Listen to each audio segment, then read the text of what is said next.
Je n'avais pas prévu d'intervenir, mais en écoutant Mme Cassou-Scott, je me demande si on parle de la même chose. Mme Cassou-Scott, il y a un vrai problème. Le SPANC ne répond plus sur les dossiers de permis de construire. Et ça ne date pas d'il y a 15 jours, ça date de mois, des mois et des mois et des mois. Les effectifs tombent comme à Gravelotte.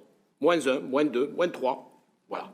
Aujourd'hui, pour obtenir un document, pour accorder un permis de construire, même sur un service public, malgré des interventions auprès du directeur général, je n'obtiens rien.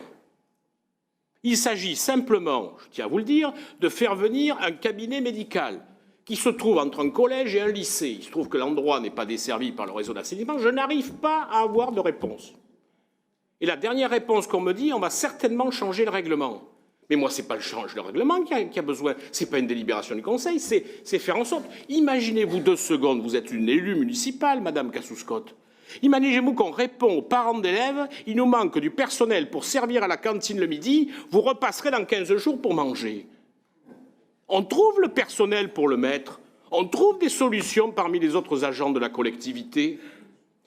Comment vous pouvez m'expliquer qu'une collectivité que de 5000 agents, 5000 agents, on ne soit pas capable de trouver des gens pour le faire? Mais il n'y a pas que là. Au pôle territorial ouest, on fait le tour des agents pour savoir qui veut faire vaguemestre le lundi matin. Parce qu'il n'y a plus de courrier.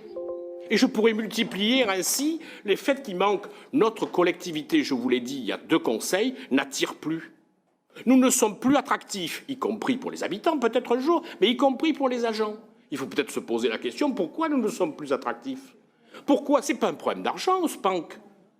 C'est un problème tout simplement d'avoir des gens qui restent dans un service, peut-être qui ne fonctionne pas bien, j'en sais rien, je ne le connais pas. Peut-être qu'il ne fonctionne pas bien, peut-être qu'il y a des problèmes de management, peut-être qu'il y a des problèmes de... Mais ce n'est pas un problème d'argent. Parce que si le SPANC est déficitaire, eh bien le budget principal viendra abonder, comme il le fait pour le budget transport. Le budget transport, le budget annexe transport, il n'est pas bénéficiaire. On vient de nous expliquer qu'il fallait mettre 40 millions pour l'équilibrer il y a quelques instants. Donc on peut mettre quelques dizaines, quelques centaines de milliers d'euros pour équilibrer le SPANC. Ou alors on change de méthode. Et on dit, eh bien on va contrôler a posteriori et non plus a priori.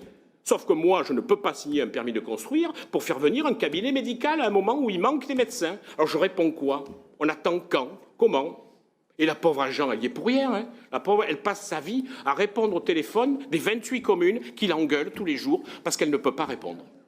Donc il est de notre responsabilité, quand on tient un exécutif, d'aller puiser peut-être dans d'autres services pour abonder et faire en sorte de faire venir des gens. Enfin, je ne sais pas quoi. Enfin, c'est l'opérationnel par rapport à ça, Madame Cassou-Scott. Et quand vous me dites, on va examiner ça avec le futur opérateur. Non, le futur opérateur, le temps qu'il se mette en place, on sera au mois d'avril, au mois de mai.